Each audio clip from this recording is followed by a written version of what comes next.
Hello and welcome to the Story Engine podcast. My name is Kyle Gray, and today on the show we have Daryl Stickel. On the show today, we are going to explore Daryl's lifelong journey in understanding what creates trust. This is a profound and powerful conversation. So without any further ado, let's hand it over to Daryl Stickel.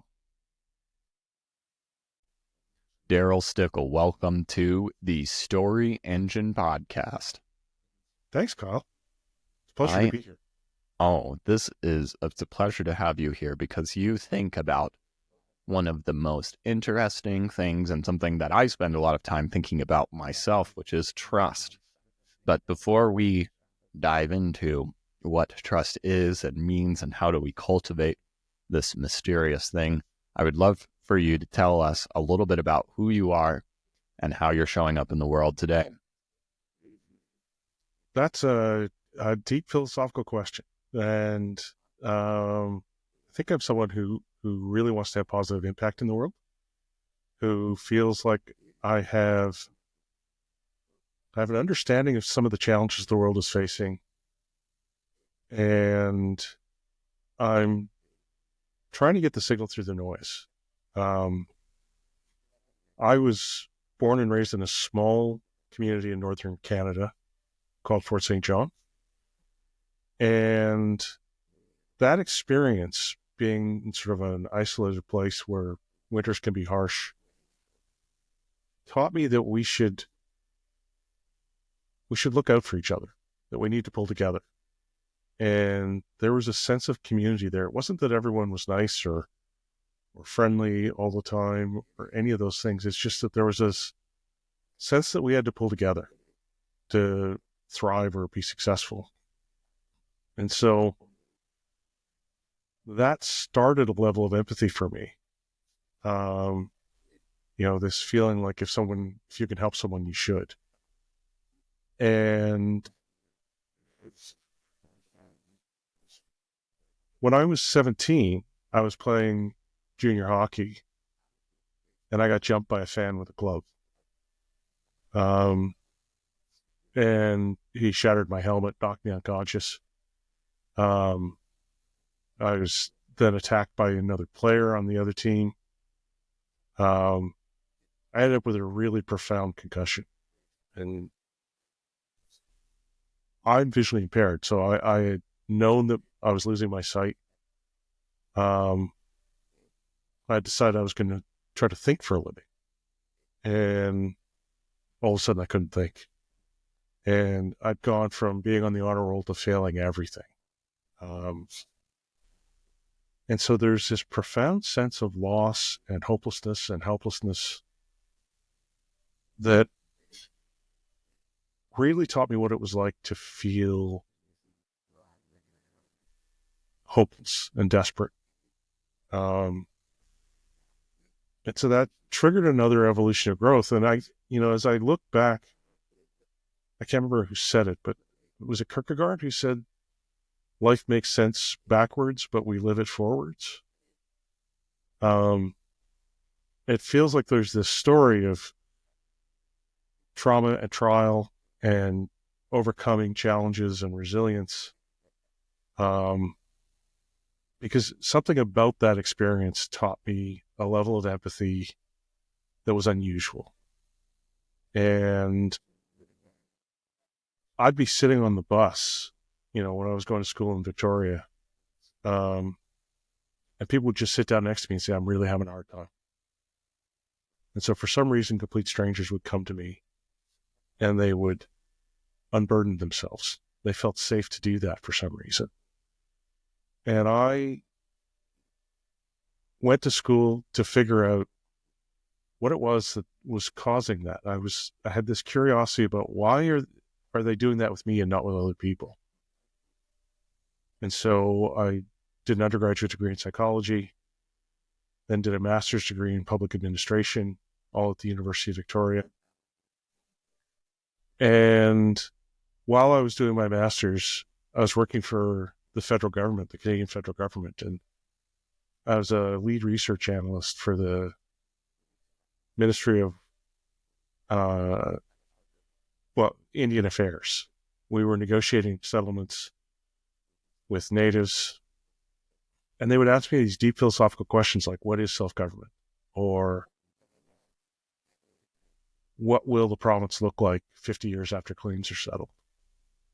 The last question they asked me was, how do we convince a group of people who've shafted for over 100 years they should trust us? I thought, man, that's a good question. And so I went to Duke and wrote my doctoral thesis on building trust in hostile environments. And when I started, I had two of the world's leading theoretical experts on trust on my committee at Duke.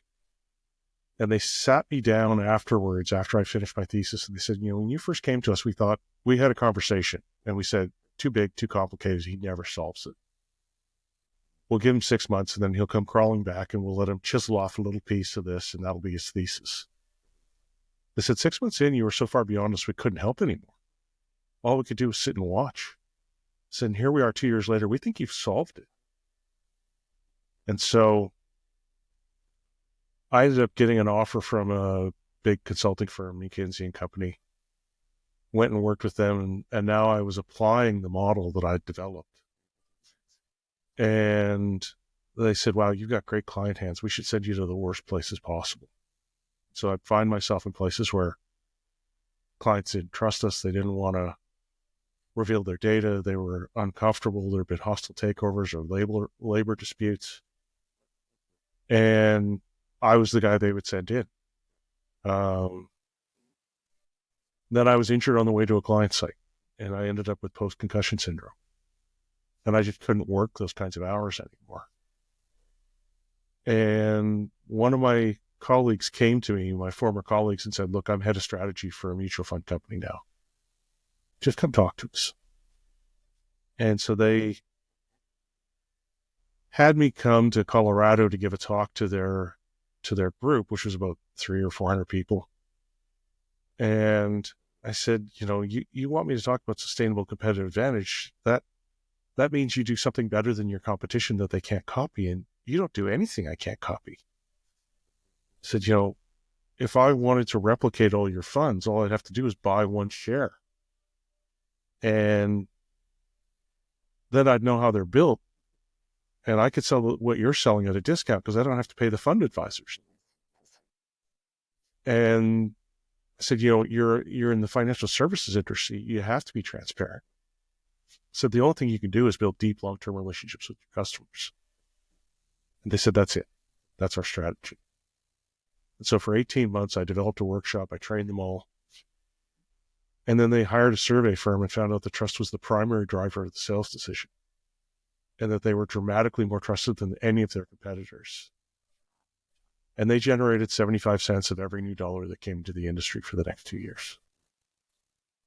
And they went from being sort of middle of the pack to dominant. And that's when I knew what I had wasn't perfect, but it worked. And I spent the next 20 years of my life helping individuals and organizations better understand what trust was, how it worked, but most importantly, Kyle, how to build it. And that's me. Well, Daryl, that is quite a story. And unfortunately for me, I have so many questions and so many places I would like to explore this, but I want to start with something that really resonates with me. I'd love to explore visual impairment. And, one of the things that the biggest real shame about that is my guests and listeners agree that my face is the best part of this podcast. And so you're missing out. You're an attractive man, Kyle. Yeah. So you just get the voice. But something that this reminds me of is somewhere around 2017 or 2018, a coach and an advisor that I was working with, I was lamenting having an autoimmune condition that caused a great deal of pain and distress in my life. And he said to me, this might just be your superpower. And I laughed at him. And I almost fired him on the spot. That was the stupidest thing I'd ever heard. But it turns out after many years that that wisdom has settled in, and I've Right. started to see that. And I imagine that this has become a superpower for you in many ways. And I imagine that there is something that you have within this that allows you to detect trust or sense or cultivate trust. And it seems like you were giving evidence of this, of people just coming up to you on the bus and sitting next to you and pouring their hearts and lives out. Now, many years into this, how has this become a superpower and an advantage for you in the environments that you work in? That's great insight, Kyle. You're absolutely right. I can think of a few ways that's helpful. I don't recommend it. Like, don't go out and poke a stick in your eye or anything. But um, in part, when people ask me about how to build trust, I will talk to them about trust is the willingness to be vulnerable when you can't completely predict how someone else is going to behave. And as someone who's now legally blind and I wander the world with my guide dog, Drake, we're vulnerable often, right? We need help getting places and finding things and navigating the world. And I find that willingness to be vulnerable to someone else, to ask for help or to show that I'm not perfect, triggers a reciprocal response, right?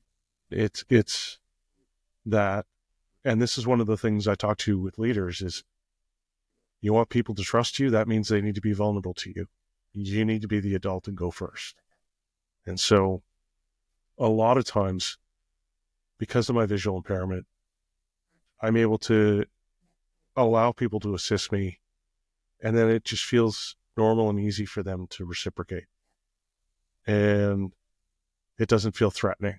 And so because I've practiced that, I'm comfortable admitting that I'm not perfect, acknowledging mistakes that I've made, asking for help when I need it, realizing that I have certain strengths that I can leverage that are helpful to people, and being willing to accept their help in return. And there's an element of that. I mean, even when I was, partially sighted, I played hockey. I played college hockey. And my coach said to me, he goes, "You're 6'3" and you weigh 210 pounds. You're leading the league in scoring. How do you find yourself wide open in front of the net all the time?" And I said, "I just go to the open space." And it's because I don't watch the puck. I didn't watch the puck. I watched the players. And so there was a pattern that formed. And I just knew where the holes were. And so it provided me with a different way of experiencing the game than others did. And I think it's the same when I work with executives, when I work with teams, that ability to acknowledge, I face challenges and I'm not perfect. And it's okay for you to not be perfect with me.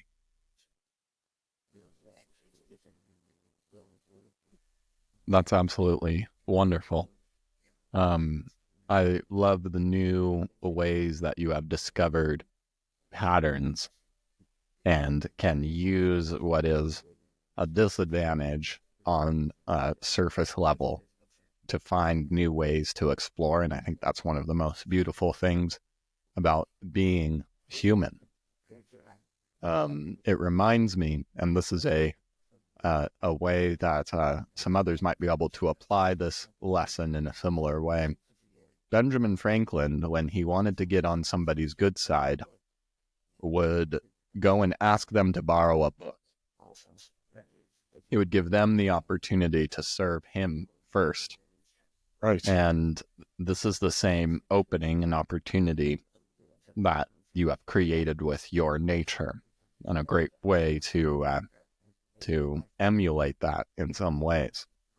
The next thing that I'd love to explore and talk about that really resonated with me in many ways and on many levels is you mentioned your work with Native American populations and people who have been betrayed in their trust many, many times over. And this is an interesting relative point, because with the people that I work with, when we are crafting stories and speeches and messaging, I cannot emphasize enough that we are often the last line of defense for these people, and that somebody crafting a speech and a message should assume that this ideal client that we are speaking to has been failed at least a dozen times by a dozen other people who offer something more or less similar to what you offer.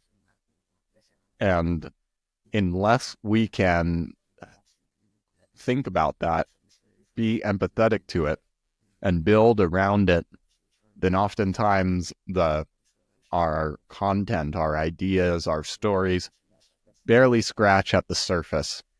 And oftentimes, because of what we teach, they're just looking for a reason to disqualify us. They're looking for a reason to lump us in with the long list of people and things that do not work for them.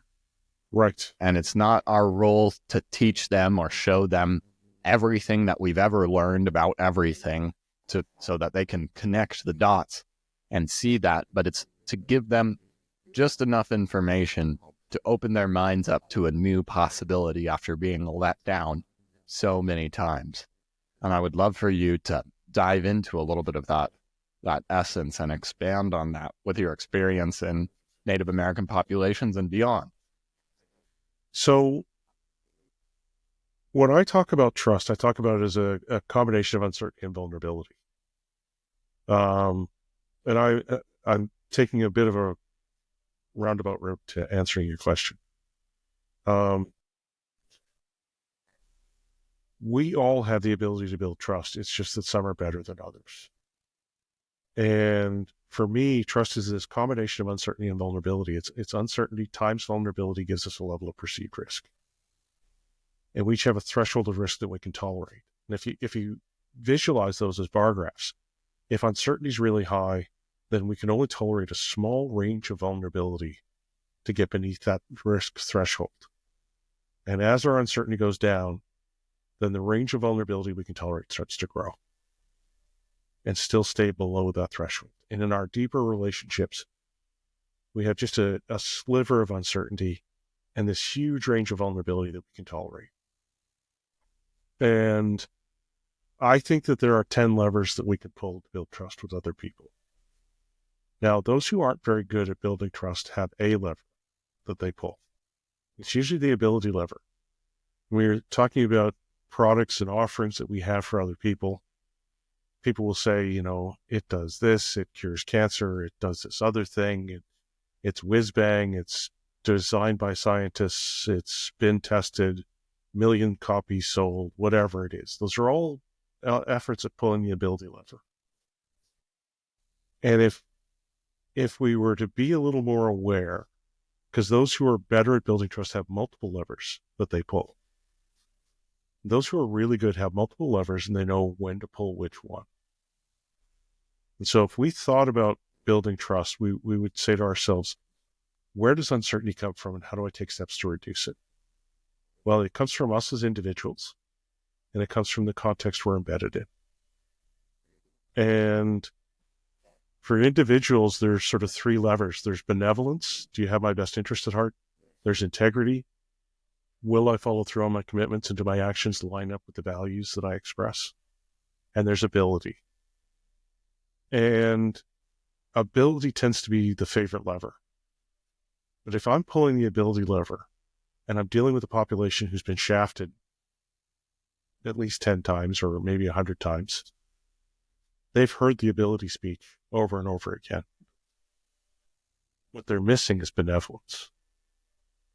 What they're missing is how do I play to your best interest? How am I focused on what you need? And part of the challenge with benevolence, showing that you have someone else's best interest at heart, is you actually have to ask them. You have to include them in that conversation. we run into trouble when we assume we know what other people need. And when I'm standing in front of a group of parents and I say to them, who here has their kid's best interest at heart? All the hands go up, right? Like I can feel the breeze at the front of the room. And then when I flip that question and say, how many of your kids would say that? It's about a third, and it's somewhat hesitant. So if it's not obvious in a place where it's supposed to be obvious, then how do we show it when we're trying to help someone else or with our colleagues or our coworkers or with those we lead? Well, we have to actually include them in the conversation.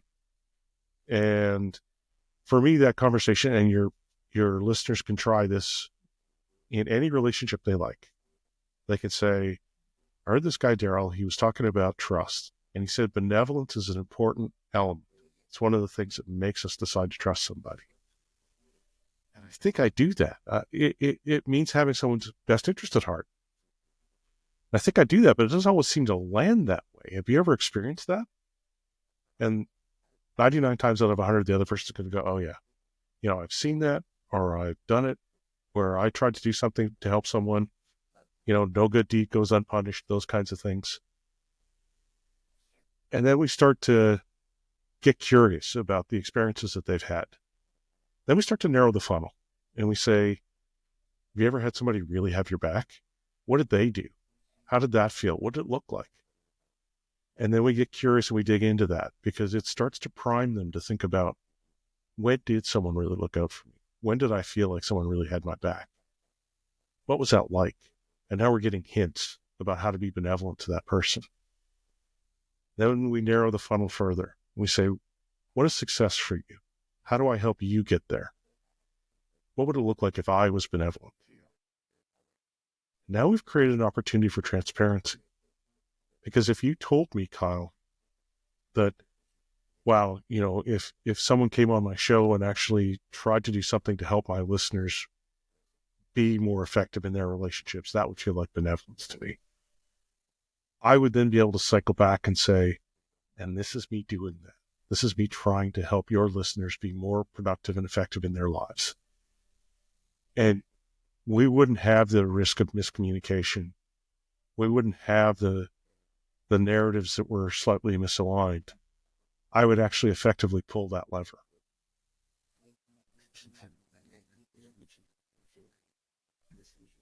This speaks very deeply to one of the biggest gaps that speakers have in their talks, is they often miss benevolence. And one of the reasons I believe that is they are attempting to prove themselves as worthy. And they are pulling the ability lever in their talks by thinking of the most interesting, the best, the fanciest, the flashiest. They're dumping out all of their knowledge as much as possible. And their reasoning behind it is they are a problem solver. And they've been thinking about solving this problem for an awfully long time. So much so that they have lost any point of reference to what the experience of their client and their person that they want to reach really is. And so they try to prove themselves as an expert instead of meet them where they are, which is why a lot of the times stories feel risky.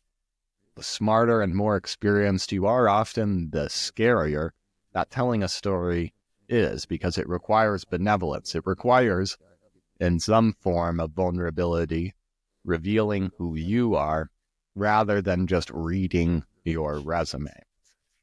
And it's just something that's frankly unnatural after we've spent so much time training and developing our skill sets.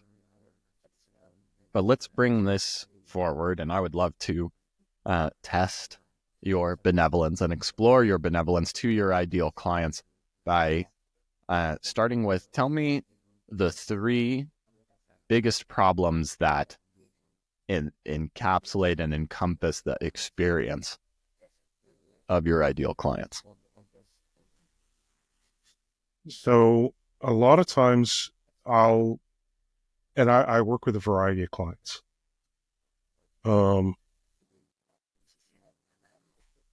when I work with senior leadership teams, the struggle that a lot of the leaders have is letting go of the things that got them there and stepping into the things that would make them exceptional in the new roles they're facing.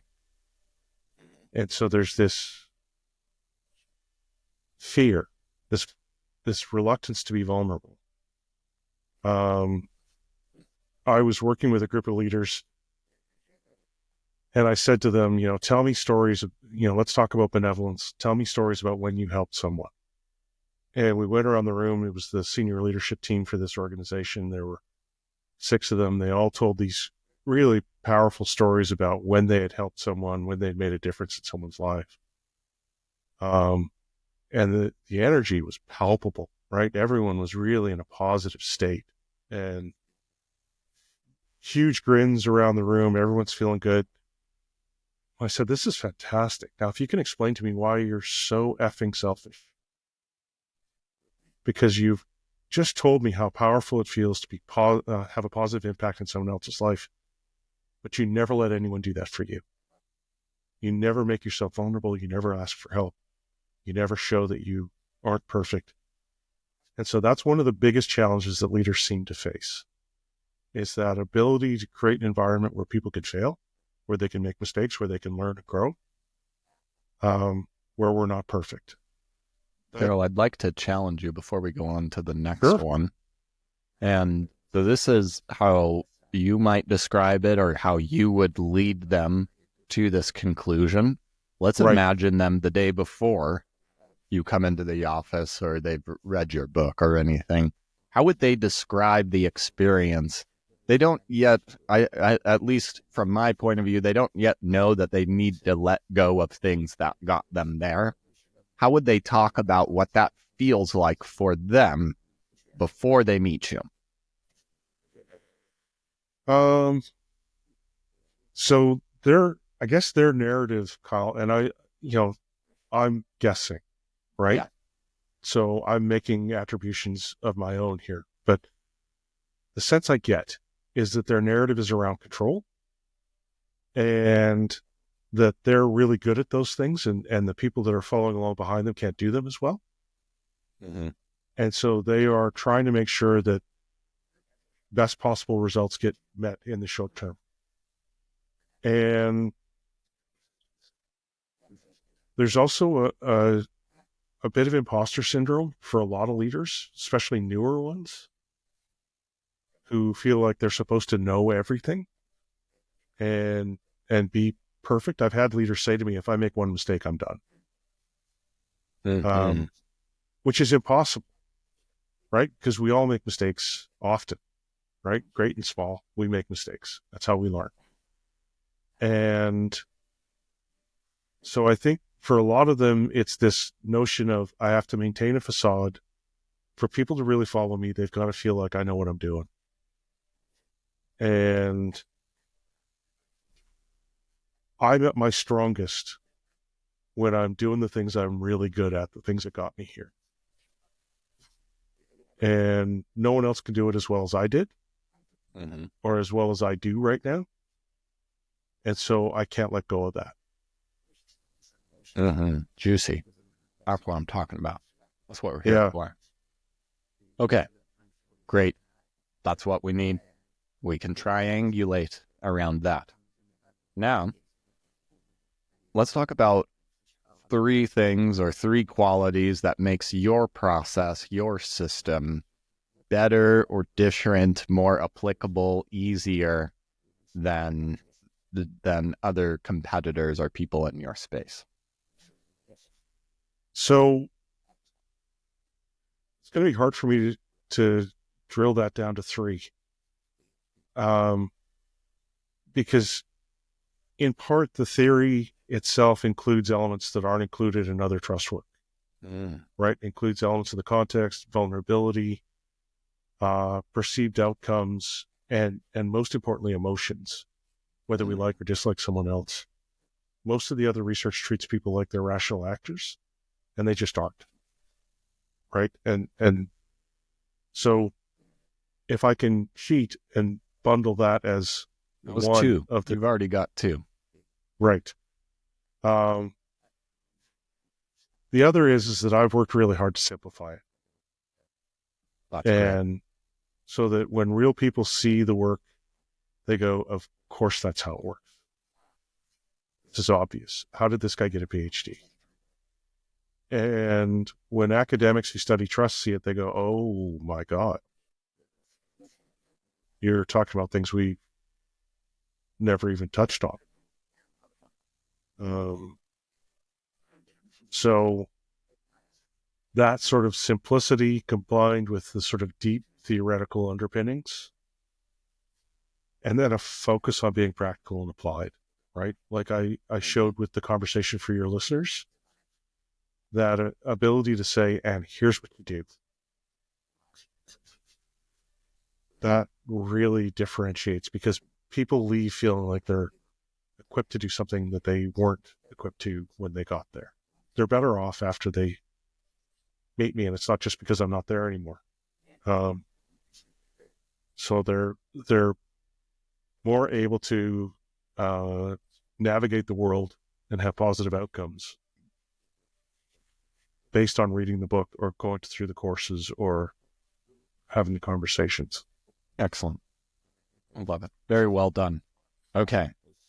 Now it's time to tune to your language and experience around some of these language and these words. I'm going to read the problem words back to you. I Okay. want you to concentrate on, since we are, as we've just admitted, emotional beings. I want you to feel these words in your body and identify where they are appearing. This is, my team cannot do things as well as I am. And this is a little bit of my language, but I think of Scar in The Lion King saying, I'm surrounded by idiots. And that frustration. I'm supposed to know everything, and if I make one mistake, I'm done. And the only reason people follow me is because they think I know what I'm doing, but I'm really not. Do you have that feeling in your body? Yeah, I mean that really resonates in terms of the narrative that I think I hear from leaders. And in Daryl, when did you feel like this? Oh, I have moments like this. Um, when I was first developing the workshop, I had a colleague who kind of meandered, and I was like, oh my God, that's not the way I say it. Um, it it has taken me a long time to let go of that. Mm-hmm. Um, sometimes when I see other trust work that I don't think is great, I'll get frustrated and feel like, man, I could do that better. Um, That's it. but Let's there's, go back to this developing the workshop. This is a nice specific moment, yeah, and we know we're past it, but I want to immerse myself in this moment. Where were you when this person said that dumb thing? And that's not the way I say it. when I was in Toronto delivering one of the first workshops we developed, and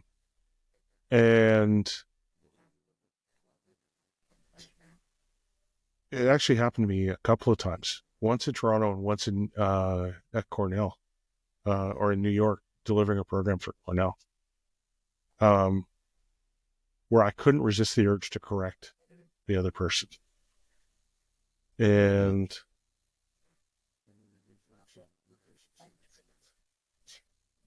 to do that publicly. Um,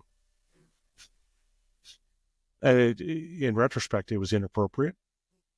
It was a learning moment for that other person. I should have talked to them afterwards and said, "This is the way I say it, and here's why." How Why did did they you? respond when you corrected them? Uh, I had expertise, right? So they acknowledged and corrected, and then moved on. Um, Tell me about the quality of their voice? As somebody who is one of the most excellent listeners on the planet, I expect you could hear in the quality of their yeah, I had voice a humbled them, change. Hmm. right? I had caused them discomfort when they were actually quite vulnerable, right? When they were in front of a group of people trying to show their own expertise, I had undermined them. And so the quality was one of uh, not anger, but chagrin, like a bit disappointed, flustered, right? Like I had behaved badly in a moment when they were within my control and power. How did this, how, what did you sense changed in the room of the people that you were presenting to when this occurred? So in the one instance, people kind of went, okay, that's Daryl being the big dog. Um, in the other instance, they felt bad for the person that I had undermined, and appropriately so. They were like, and it hurt my evaluations, and there were comments made by some of the participants of, hey, that was inappropriate. Mm-hmm. How did you Uh, know about these comments? I, Did they I write saw it? them afterwards. Uh-huh. They wrote them out as part of their feedback. Um, and that was part of my learning curve and my growth and development. Of course. Um, and part of my one of the things I've realized with, I still struggle with fatigue from post concussion syndrome and those kinds of things. I need to share more and let go of control. I need to find ways to scale, and that means not having it be me all the time. And that means I need to let other people come along, learn and grow and develop, and possibly develop their own insights, Beautiful. uh, All right. or Let ways to us go to express the themselves. opposite moment now. That was perfect. Exactly what we need.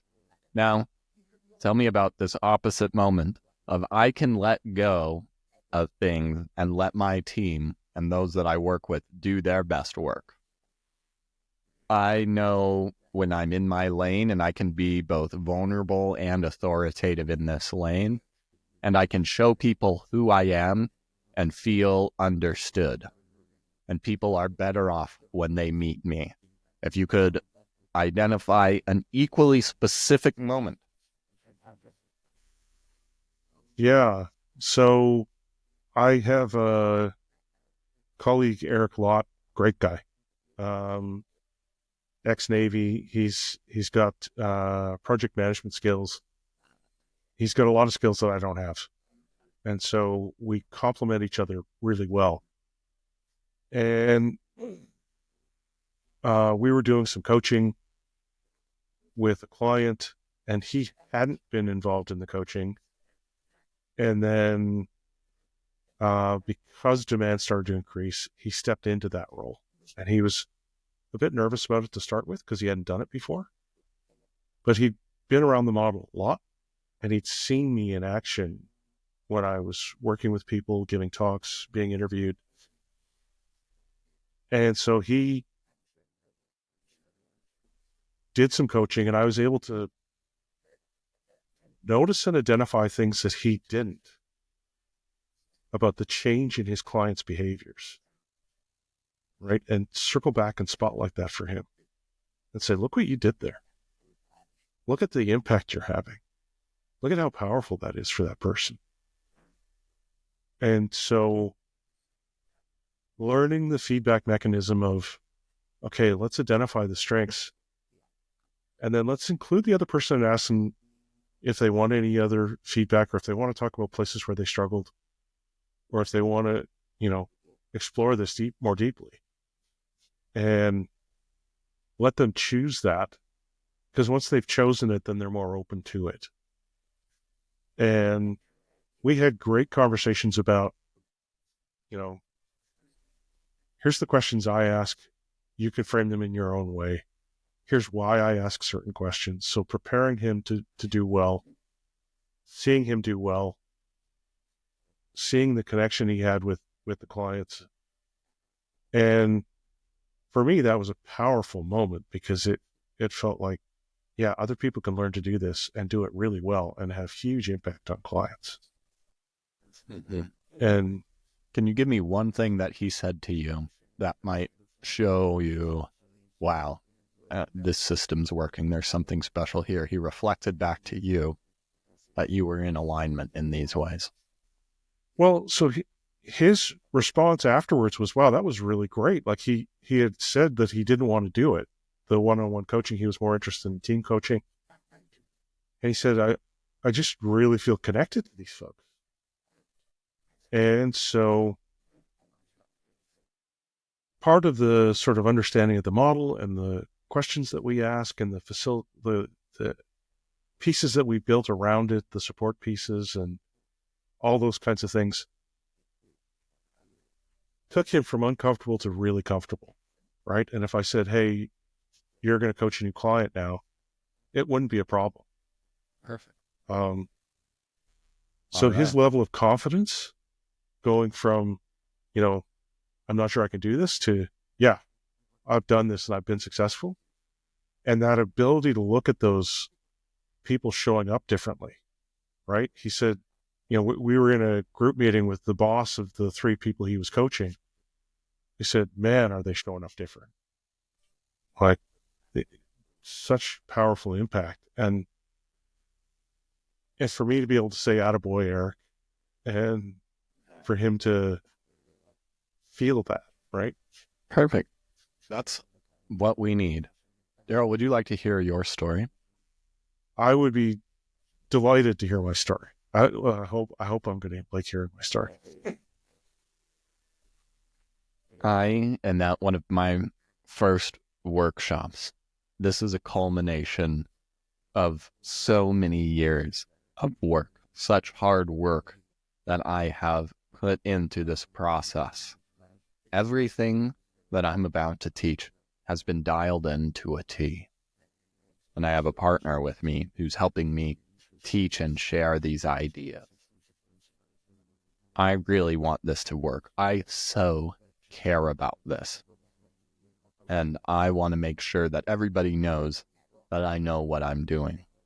Because this is one of the first things, and Cornell's such a prestigious institution. If I make one mistake, I could be done. I could be finished. And as I start to share my process and my thoughts and my ideas, things are going good. And I start to feel a little bit of a fear as my partner begins to speak. They're not saying it exactly how I would want to say it. They're glazing over things that I think are really important. And they're going in directions that I just never would have thought on my own. I can feel this pressure building inside of me as I feel that everything that I have gone through is at risk right now in this moment. And I jump in front of everybody. I interrupt him. And I say, that's not how we do it. That's not how I would say it. I can hear him respond, not with anger, but with some disdain, with some broken heart, in a sense, and some frustration. And I could hear the discomfort in his voice as he was being vulnerable and he was being open. And it wasn't seen, it wasn't respected. He was undermined. I could feel the energy in the room change, almost like a breeze in how people were moving and looking and feeling. And I could see it or read it in the responses of my talk and my message. Hey, that was inappropriate. And in fact, my struggle and my need to be perfect was the very thing that ended up bringing this talk into the ground. And I can remember walking out from that workshop and hearing that feedback and realizing that I needed to revisit and re-explore everything that I had done and bring it into something that was practical, not just for those that I wanted to teach, but practical for me. I needed a way that I could be vulnerable, that I could be open in who I was and what I was doing, and allowing others to do what they needed to do. I needed to operate and understand the world not as perfectly rational actors and not as robots who do everything exactly the way I do and think, but to acknowledge and understand the powerful emotional context that goes into creating trust. And I needed something that was simple, that made immediate sense and practical applications. And I went back to the drawing board with my workshops, my message, my team, and everything that I was doing to revisit this system and recreate everything that I had worked so hard to explore. And over the course of a few years and a lot of costly and painful mistakes of going back to the drawing board, I can remember one day with another team member, another workshop that I was working on, and somebody that I was working with who at first didn't really want to be involved in these one-on-one projects and didn't want the demand to increase on his time. He was coaching together. There were moments where he was saying things a little bit different than I would say, but I sat back and allowed him to be in his authority and his brilliance. Instead of criticizing, I spotlighted it, not just for him, but in front of the client, and allowed him to shine and let him choose where to go and what we were doing next. And I can remember afterwards hearing from him, wow, that was amazing. I felt really connected, and I'm so glad I did this. I didn't want to do this at first. And I realized in that moment that this work, that this process I had gone through could help so many more people other than myself. And that's exactly the process and the system that I'm here to share with you today. There's your story. Nice. Powerful. Thank you, Kyle. You are very welcome. Thank you, Daryl, for sharing all of this and having such a thoughtful, insightful exploration with me.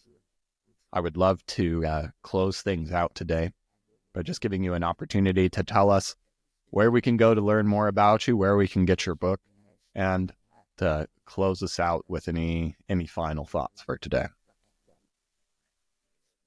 So people can find my work at trustunlimited.com. They can reach out to me directly, Daryl at trustunlimited.com. The book's available on Amazon, on Audible. It's available as an ebook or hard copy. I hope the message that people take away is that trust is something we can actually be proactive about, and it's something we can do something about. And I appreciate you sharing your audience with me today to have this conversation. Absolutely, Daryl. Well, thank you so much for joining us today on the Story Engine Podcast.